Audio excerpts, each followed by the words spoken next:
Bonjour à tous et bienvenue sur le premier épisode, le Mindset Parle. À la suite d'un stage de MMA, j'ai eu la chance d'interviewer Jordan Zebo. Vous allez voir, c'est une personne humble et très mature pour son jeune âge. Je tiens à le remercier du temps qu'il m'a consacré pour cette interview. Vous pourrez retrouver en description les réseaux sociaux de Jordan et je compte sur vous pour le soutenir lors de ses prochains combats. Également, vous pourrez retrouver en description les réseaux sociaux de la chaîne. Et si vous voulez écouter cette interview en format podcast, on se retrouve sur Spotify. Le lien est aussi dans la description. À la suite de cet échange, je réaliserai une brève observation, donc je vous invite à regarder la vidéo jusqu'au bout. Bon visionnage.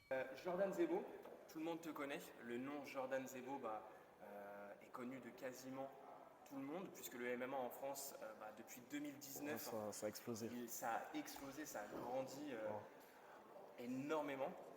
C'est un sport qui est vraiment en vogue. Mais au-delà de Jordan Zebo, combattant pro de MMA, qui es-tu? D'où tu viens? Où est-ce que tu as grandi? Dis-nous tout. Donc je viens de Martinique Ouais. et là j'ai 23 ans, mais depuis 2018, donc à mes 18 ans, je suis venu. Donc je suis resté vraiment longtemps là-bas. J'avais commencé très tôt les sports de combat. Mon père avait fait du karaté Kyokushin avant. Du coup, il est très grand Ça a été fan de inspirant sport de combat. Voilà, c'est pour ça. toi? Et ça a été inspirant. Sa vision, voilà. Enfin, c'est vraiment mon mentor en quelque sorte. Et du coup, il m'a coaché. Et ensuite, j'ai été en club. Je fais du karaté et du judo dans le même club. D'accord. Avec mon père, ça avait déjà un peu cette notion de MMA parce qu'il n'a jamais voulu me faire que du karaté, c'était du combat.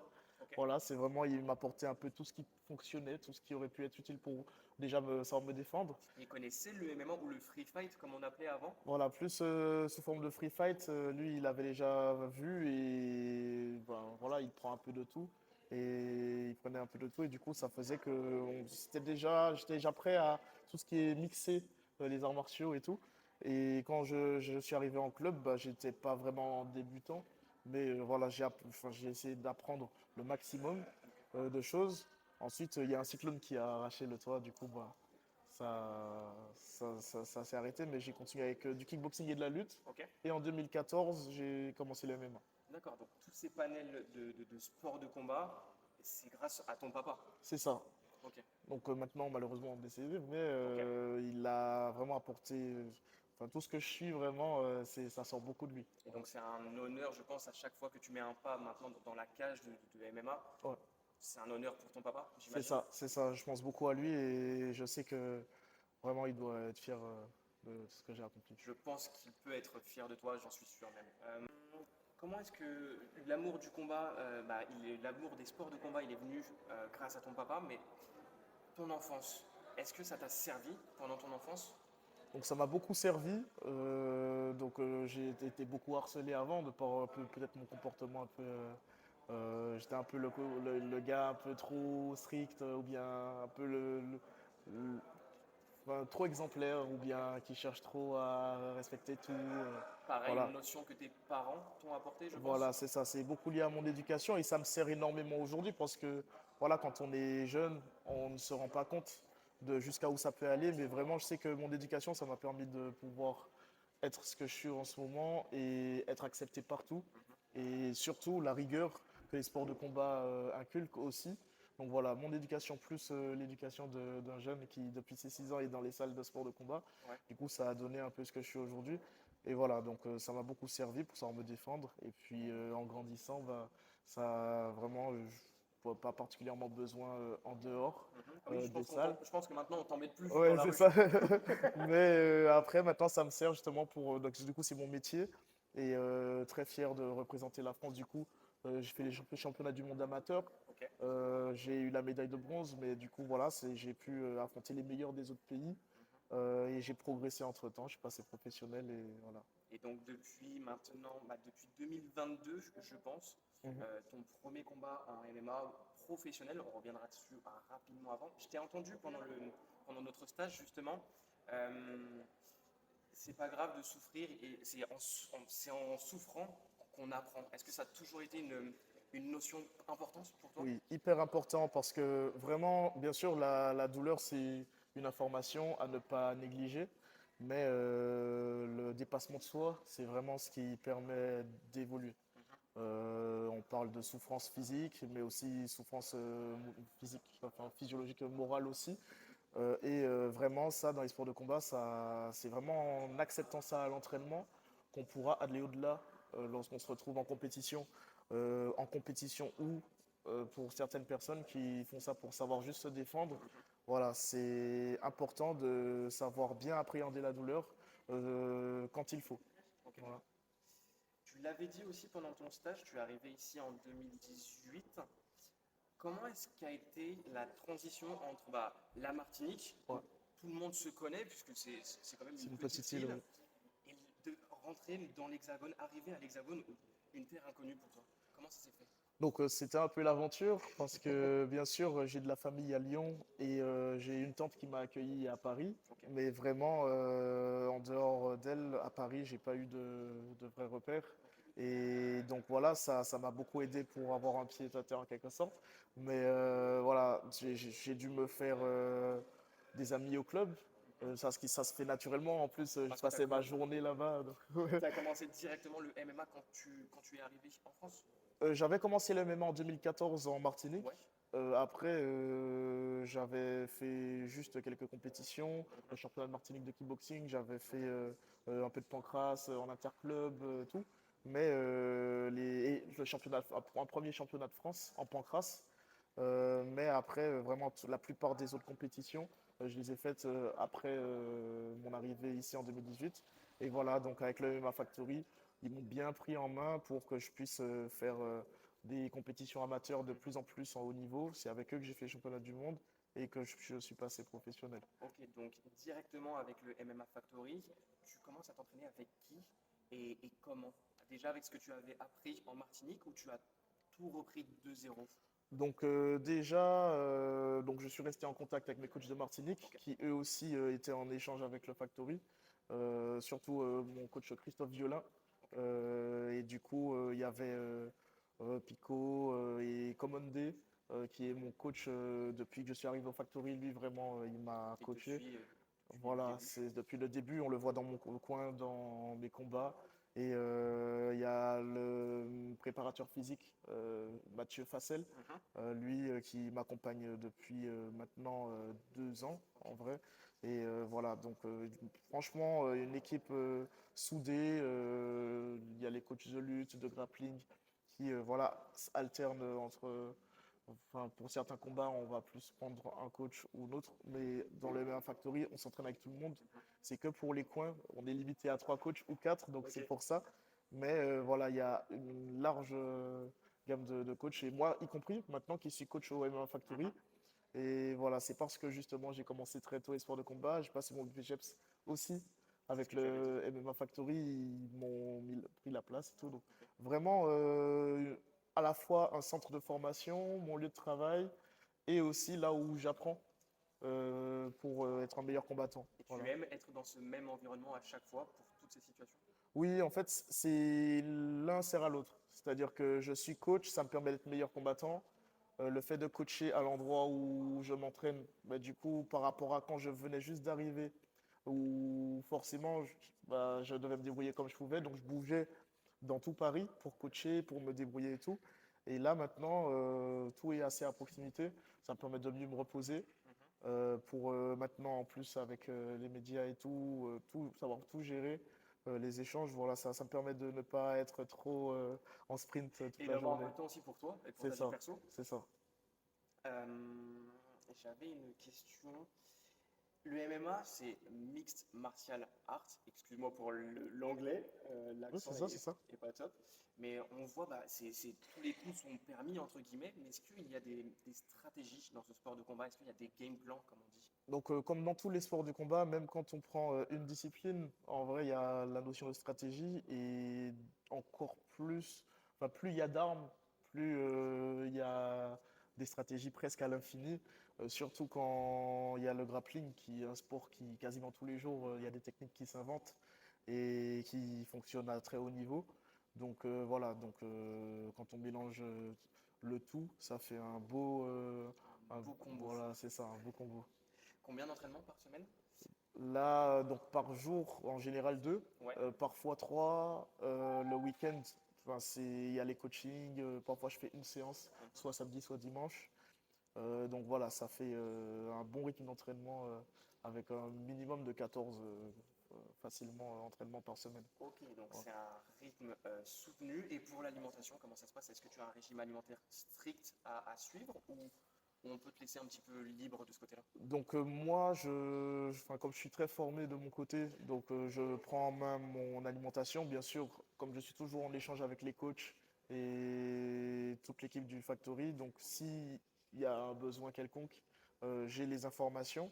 Mais voilà, de mon côté, je suis assez strict avec moi-même Ok. et je fais en sorte que même quand je me fais plaisir, je manque en généralement de rien. C'est-à-dire, je fais attention à ne pas avoir de carence parce que vu le rythme que j'ai et l'intensité que je mets aussi, facilement il y a les carences qui s'installent. Et c'est surtout ça qui cause les blessures et les baisses de performance. Donc voilà, je fais en sorte de manquer de rien, niveau macro, niveau micronutriments. Ouais, Et il y a mon sponsor d'ailleurs, Nutrition Pro, ouais. qui, voilà, c'est des compléments vraiment naturels et ils m'aident vraiment à manquer de rien, en plus d'une alimentation très complète. Mais je fais en sorte de manquer de rien et grâce à eux aussi. Ok. Le 16 avril 2022, ton premier combat pro à, à la Ligue EMC, au Ouais, numéro 9 précisément, contre Farshidi Shamsidine. ouais, Belle victoire, en plus, première victoire en pro. c'est ça. Mais avant le combat, avant ce premier combat pro, qu'est-ce qui se passe dans la tête de Jordan?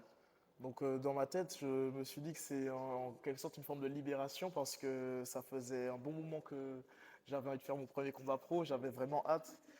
C'est vrai qu'en amateur, ça permet d'affronter, comme je disais, les meilleurs amateurs d'autres pays qui souvent, même, c'est un niveau tellement élevé que c'est même parfois supérieur à beaucoup de professionnels dans le monde. Donc je savais que j'étais quand même prêt. Maintenant, bien sûr, ben, mes coachs ils ont peaufiné toujours, fait en sorte que je sois toujours plus prêt. Et ben, il y a une grosse différence, c'est les gants. Et j'y pensais beaucoup. Je mettais beaucoup de frappes en amateur qui justement ça fait pas grand-chose parce que Ok. justement il y a beaucoup de mousse. C'est très rembourré. D'accord, ok. Et les gants professionnels, c'est que justement chaque action va avoir un peu plus d'impact sur le combat. Et il y avait ça qui, j'avais vraiment hâte d'être à ce moment-là, de pouvoir avoir chaque action qui a une vraie grande Mhm. incidence sur le combat et pas tellement plus la notion de point que de réel impact. Donc voilà, ça s'est bien passé. La pression, parce que comme toujours, hein, il y a une pression Bien pour, sûr. on a envie de bien faire et en plus c'est un sport de combat, donc la santé elle est en jeu. Mais je savais que j'étais prêt et voilà, c'est plus de l'excitation. Et cette victoire, tu l'as festoyée avec qui? Cette première victoire en pro? Donc Et comment?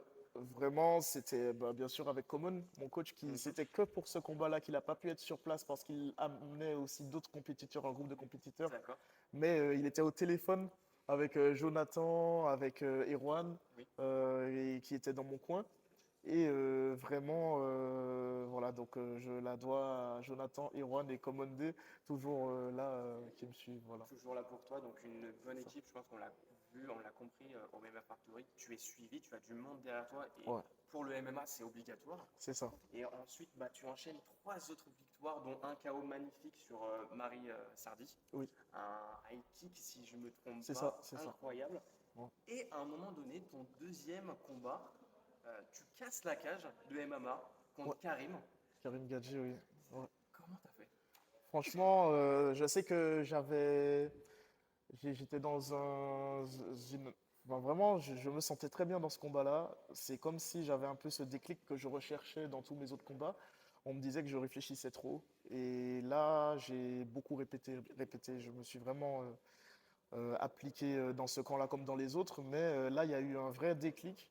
Et c'est à partir de ce combat-là, du coup, que j'ai développé un peu plus ce timing pour amener au sol avec des slams et Les tout. slams, justement. Et ben C'est voilà, quelque chose que c'est. tu apprécies en plus, les slams, de ce Oui, qu'on voit. ouais, j'apprécie énormément, vraiment par le côté impressionnant, la maîtrise technique qu'il faut pour ne pas le faire en force Mhm.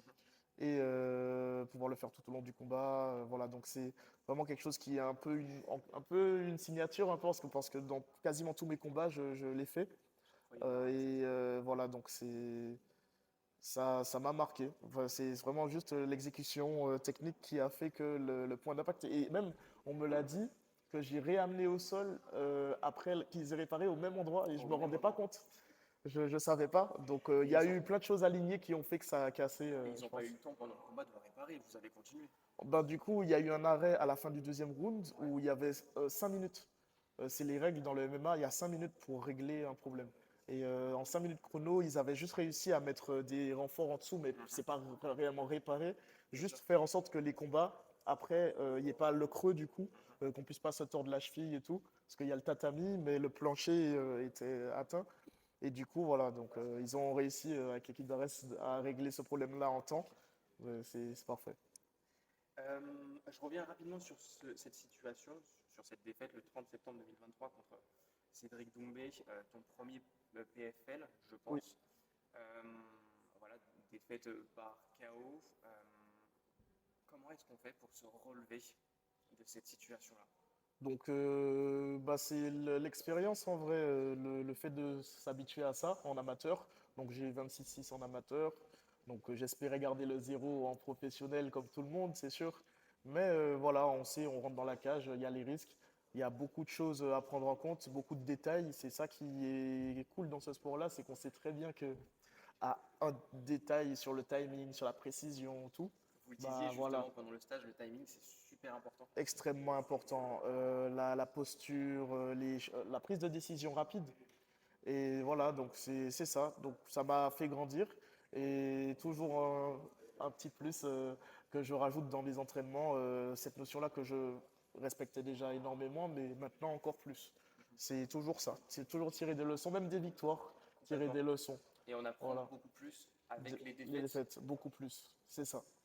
Les critiques négatives, il y en a eu beaucoup, et surtout maintenant à cause ou grâce, je ne sais pas, des réseaux sociaux.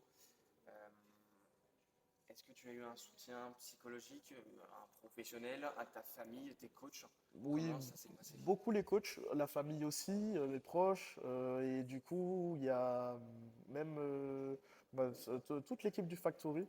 Il y a les préparateurs mentaux, il y a le préparateur mental Pierre qui me suit. Il y a vraiment beaucoup de personnes qui sont là autour de moi avec que des intentions positives.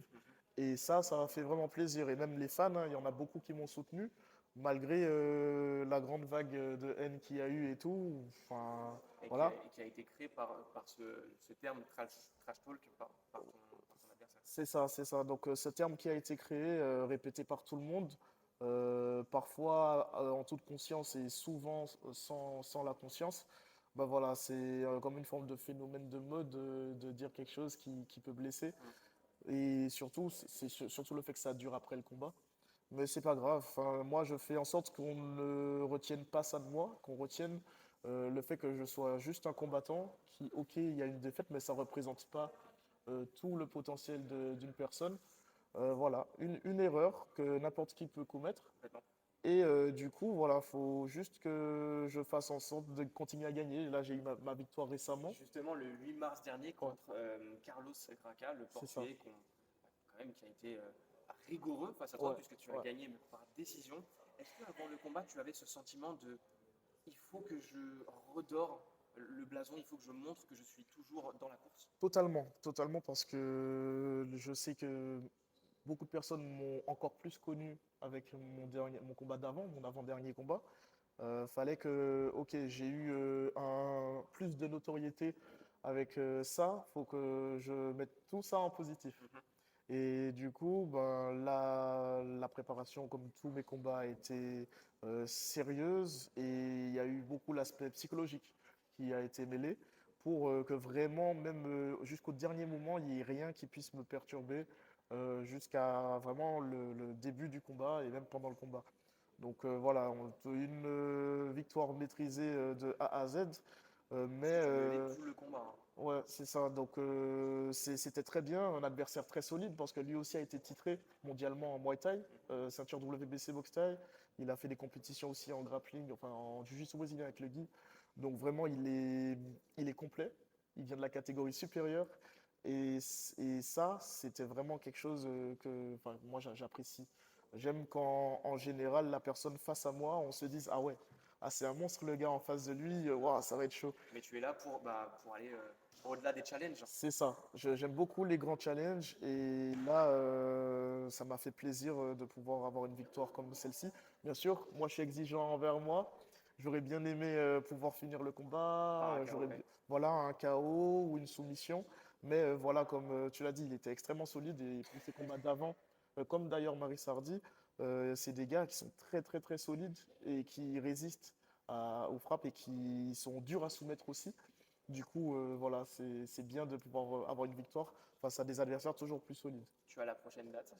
Là, j'espère que ce serait en juin. Donc, j'ai pas de confirmation, mais j'aurais bien voulu combattre en juin. Ouais, ce serait bien. Eh ben, écoute, on sera avec toi devant les écrans ou euh, devant la cage. Merci. Tu l'as évoqué rapidement, la préparation mentale. Oui. Tu as un préparateur mental et il y a beaucoup de sportifs de haut niveau qui en parlent, comme par exemple Teddy Riner, il a fait appel à un préparateur mental. Est-ce que ça a toute son importance dans le MMA? Énormément parce que généralement, mais comme d'ailleurs un des coachs qui m'avait suivi au MMA Factory l'a sorti récemment, Nicolas Hott, c'est souvent, enfin déjà ça c'est le départ même de ce qui pourrait argumenter la raison pour laquelle la préparation mentale c'est extrêmement important, que ce soit par un professionnel de la préparation mentale ou par juste un environnement favorable à un bon équilibre et une bonne compréhension de tous les risques qu'il y a lorsqu'on combat. C'est souvent on dit, enfin Nicolas il avait expliqué, la performance ça dépend énormément du facteur stress. C'est-à-dire quand on est à la salle, c'est pour ça qu'il y a ce qu'on appelle les champions de la salle. C'est des gens qui sont extrêmement forts, qui vont être des sparring, qui vont être beaucoup plus forts que ceux qu'on va affronter. Mais en combat, ils n'arrivent pas encore à avoir ce niveau-là, à exprimer tout leur potentiel. Et ça, c'est lié à justement, enfin, il donne l'image de quand on marche sur peut-être une fine lamelle, une petite bande fine. Quand c'est à ras le sol, bah, c'est facile pour tout le monde. Ensuite, dès que ça va commencer à être à 1 mètre, déjà, il y a beaucoup de personnes qui vont pas réussir. Mhm. Et ensuite, quand ça va être à 10 mètres, Et bien là, c'est pas la même chose. voilà, c'est ça. Et c'est là que vraiment on voit que la préparation mentale, c'est important, c'est de réussir à transférer toutes ces capacités, pouvoir les exprimer lorsqu'il y a le public, la télévision, la pression de la famille, la pression de la santé aussi, Oui. qui va être en jeu. Parce Voilà, que tu l'as dit, le MMA, bah, c'est aussi très important, la santé, puisque tu prends plein de coups. c'est ça. Donc il faut vraiment faire attention à ça. Une autre question maintenant, est-ce qu'il y a une cause qui te touche particulièrement, le harcèlement fait aux femmes, euh, le cyberharcèlement Ouais. que tu as un petit peu vécu lors de ton avant-dernier combat, une cause qui te touche particulièrement? Donc c'est une cause qui me touche particulièrement parce que une des, ra- enfin, depuis très jeune. Une des raisons qui ont fait que depuis très jeune je sois aussi sérieux avec l'entraînement et tout, c'est le fait que j'avais besoin d'être sérieux. C'était une obligation parce que, bah, vu tout ce que j'avais, c'était une obligation d'être le plus fort possible. Et ensuite, déjà auparavant, j'étais déjà amoureux de la science du combat et de l'entraînement, mais avec cette nécessité de devoir savoir me défendre par rapport au fait que c'était quasiment presque une affaire de tous les jours, bah voilà, j'ai développé ce mental et je sais que c'est une cause qui me touche énormément parce que je l'ai vécu. Donc si dans les Donc personnes, là, le harcèlement fait aux enfants, c'est ça? voilà, Pendant ton enfance? pendant mon enfance et aussi le harcèlement de manière générale, hein, que ce soit à l'école ou ailleurs, et voilà, c'est quelque chose que souvent on néglige. Et c'est bien qu'un sportif qui, quand on est un combattant, on se dit, ah, enfin, il y a aucun intérêt d'en parler, alors que non, enfin, c'est juste quelque chose qui humainement est important. Voilà, Et en plus, tu es un porte-drapeau, donc c'est surtout très important pour toi d'être exemplaire voilà, c'est devant ça, tout le monde. exactement. La suite, pour toi, qu'est-ce qu'on peut te souhaiter? Donc, bah, des victoires et puis bah, d'autres stages de cette ampleur. Et franchement, voilà, c'est que du positif. Ok. Voilà. Le dernier mot de la fin, pardon, il est à toi. Je te laisse dire ce que tu veux aux personnes qui nous regardent. Donc, merci beaucoup pour le soutien que je reçois. Énormément de soutien et puis du positif. Et voilà. Merci à toi, Jordan. Merci à toi. Pendant cet échange avec Jordan, nous avons pu voir plusieurs aspects de son mental. la détermination et le courage, l'humilité et la maturité. Comme on l'a entendu, il a eu un parcours compliqué, une enfance difficile, où il s'est fait harceler, il a dû quitter son île natale pour venir en France. Mais il a réussi à chaque fois à aller au-delà de ses épreuves grâce à son mindset de vainqueur. Aujourd'hui, Jordan Zebo est un combattant professionnel. Oui, il a connu la défaite lors de son avant-dernier combat contre Cédric Doumbé, une défaite par KO, mais il a réussi encore une fois à se relever, car sur son dernier combat, il en est sorti vainqueur. L'état d'esprit solide est la clé du succès et la solution aux difficultés. Et ça, Jordan l'a compris. J'espère que cette vidéo vous a plu car j'ai pris beaucoup de plaisir à échanger avec ce champion. Dans le prochain épisode, je serai avec une personnalité qui mérite des découvertes et qui peut en inspirer certaines et certains. Donc pour ne pas manquer le prochain épisode, vous savez ce qu'il vous reste à faire. Et maintenant, je vous dis à bientôt dans le Mindset Parle.